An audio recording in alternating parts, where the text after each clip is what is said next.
Fama e beleza usados para absolver de injustiças e crimes. Olá, eu sou a tua host e este é o podcast de Set Before the Sunset. Hoje eu estava a assistir um documentário de uma pessoa famosa a nível mundial, a qual eu não quero mencionar nomes, durante o qual essa pessoa fala de uma questão, de uma situação que ela passou, pela qual ela foi acusada de racismo e foi levada a julgamento, durante o qual ela foi considerada culpada e teve que pagar para uma restituição à vítima. Mas o que eu notei, estava a assistir este documentário com o meu namorado, e nós notamos que durante o seu discurso, enquanto ela contava a história, eu não vos conto a história porque não é relevante, mas enquanto ela contava a história, o que nos pareceu foi que ela tentava... primeiro, uma das coisas que nós nos questionamos foi porque que ela decidiu contar este episódio num documentário que fala sobre a sua vida, mas expor a história assim de forma pouco profunda. Se é algo que ela não queria contar em detalhe, ou se quer se retratar ou se desculpar a nível mundial ou publicamente, não havia, ao nosso ver, não fazia muito sentido expor a situação para não simplesmente por expor, para não criar um grande alarido. Mas o que notamos numa segunda camada é que o discurso que ela usava para mencionar tal acontecimento, que era de racismo e pelo qual ela foi considerada culpada no julgamento, era um discurso que nos fez saímos com a sensação de que ela própria se sentiu injustiçada. Ela conta que durante a situação, para ela foi uma situação que não foi intencional, e que foi considerado um ato de racismo, mas que parece que para ela própria não foi intencional e, portanto, não justo nesse sentido, porque ela não estava consciente ou não fez a situação, o ato, propositadamente. E, portanto, ao que nos pareceu foi que ela não tinha a noção do crime ou da injustiça que tinha cometido, e que talvez ela própria estava a ser injustiçada por ser acusada de tal coisa que nem sequer tinha a intenção de o fazer. Ao que nos levou a uma terceira camada, ao terceiro pensamento, que muitas pessoas utilizam. Há duas camadas na terceira camada. Vamos lá, eu vou tentar separá-las de forma clara. A primeira camada é que há certas características de certas pessoas associadas ao ego que fazem com que elas estejam desprovidas de empatia naturalmente, ou pela sua vivência criem esta desempatia, se é que isso existe, essa falta de empatia pelas outras pessoas, inconsciente ou consciente, sei lá, mas, ou seja, tratam o mundo como seus servos. Tratam o mundo e as pessoas como um caminho para o seu objetivo. Tratam o mundo como um tapete por onde elas irão passar,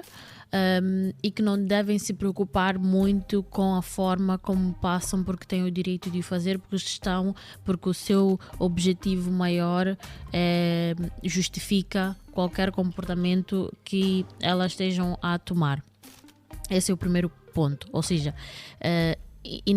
há um comportamento inerente a essas pessoas ou um sentimento presente nessas pessoas que as faz acreditar que elas têm o direito de agir de tal maneira em prol dos seus objetivos e que os seus objetivos são o mais importante e não interessa como eu vejo e trato quem esteja ao meu redor, porque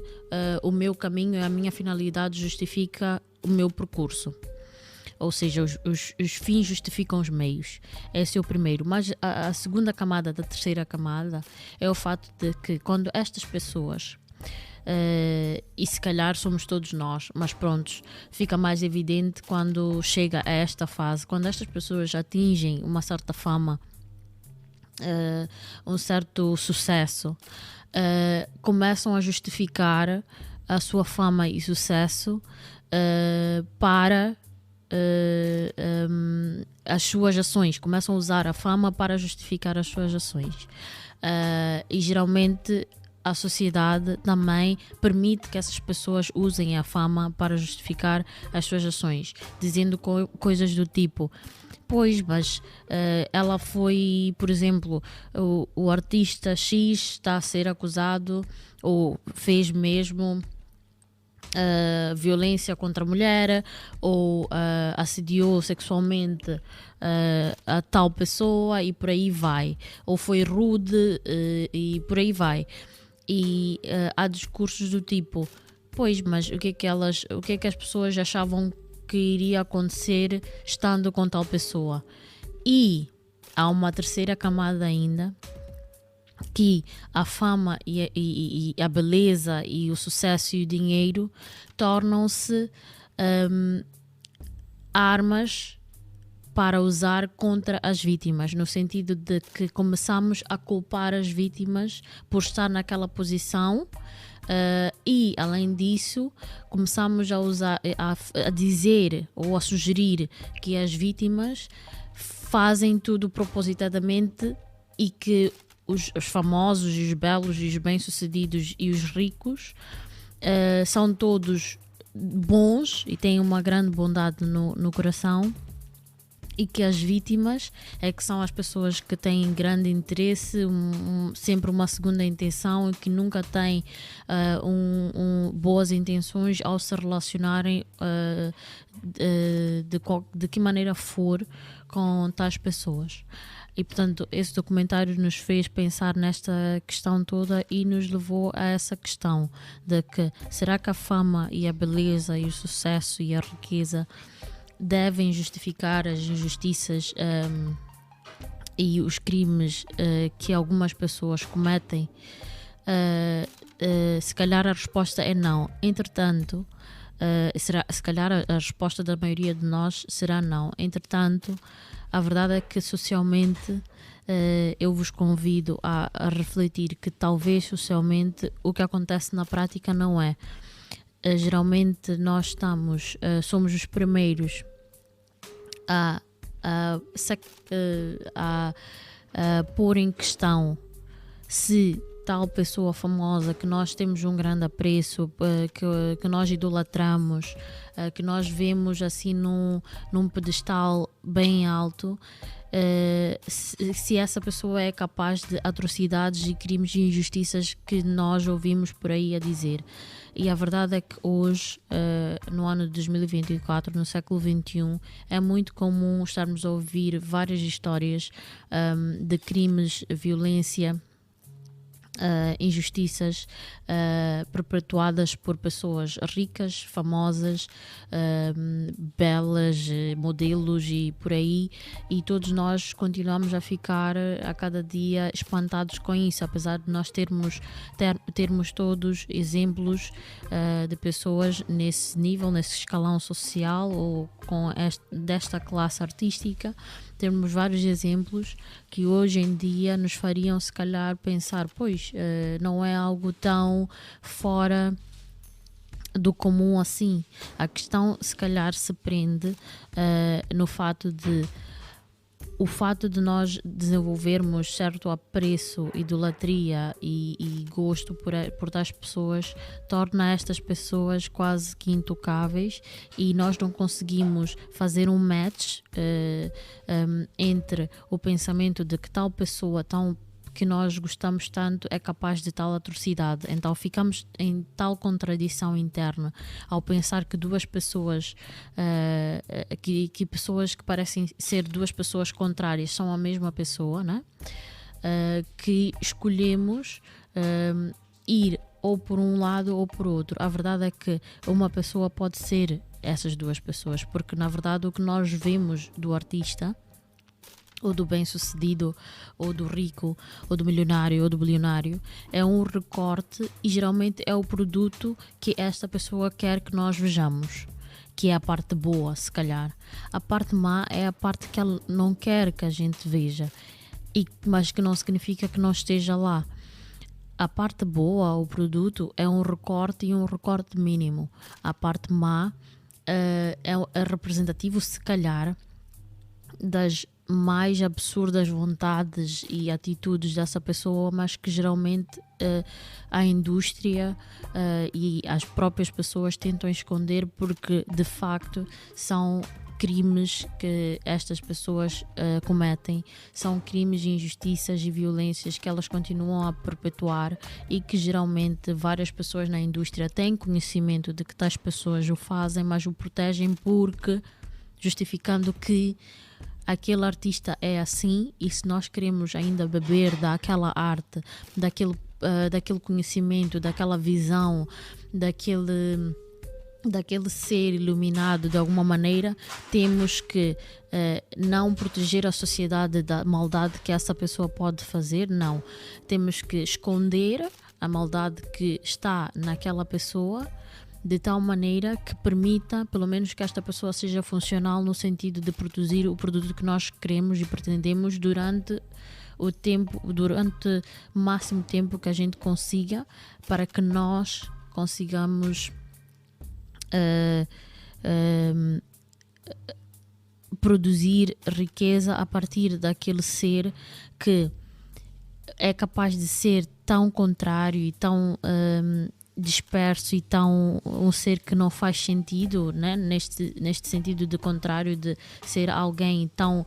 abençoado e iluminado, mas ao mesmo tempo ser o oposto do que é socialmente aceite, mas ao mesmo tempo, porque esta pessoa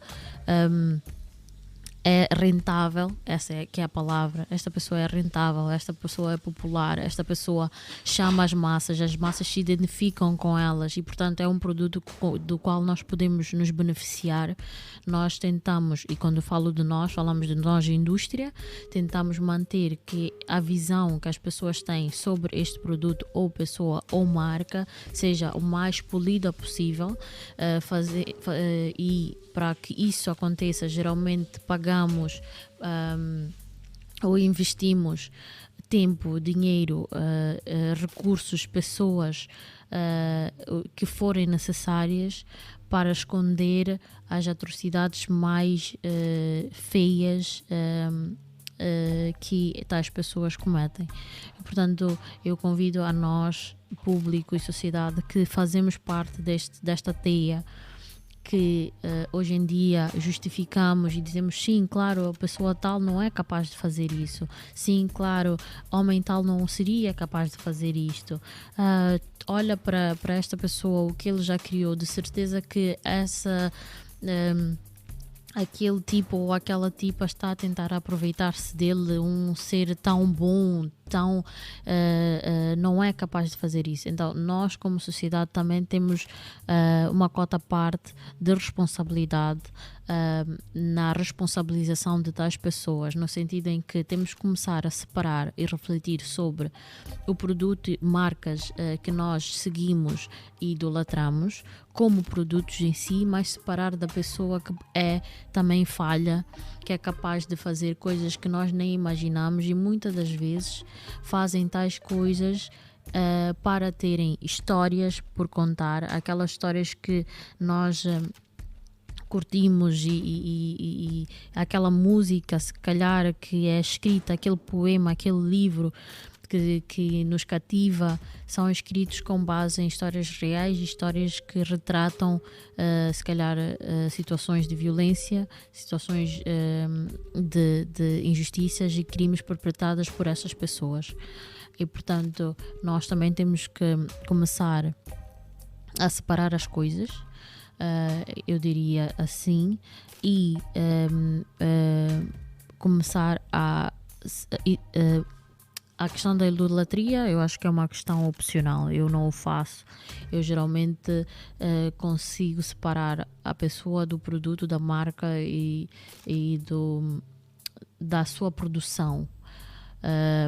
A produção não está associada à pessoa na minha mente, mas eu sei que muita gente, ou muitos de nós, não conseguem fazer essa separação. Eu convidaria a todos nós a fazermos esse exercício de que é o mesmo exercício que nós fazemos, por exemplo, com os nossos parceiros, com os nossos pais, com os nossos irmãos, com os nossos familiares, de que quando vemos alguma injustiça que eles fazem, que nós todos fazemos e conseguimos separar, não, eu gosto dessa pessoa, mas nesta questão eu não concordo porque ele fez assim e foi algo que foi além, e somos capazes até de dizer aos nossos familiares, não, tu estavas errado e tens que te retratar e tudo mais. Começarmos a fazer estas reflexões em relação a pessoas que também são bonitas, são ricas, têm sucesso, são milionárias, e não quase que paparicar e no final do dia proteger tais pessoas do que seria a justiça necessária a elas em função do que elas têm, do que sempre fizeram, do que têm feito e se calhar vão continuar a fazer, se nós não começarmos a responsabilizar tais pessoas dos seus atos. E era isso que eu queria partilhar hoje convosco. Portanto, this is it for now. Até amanhã.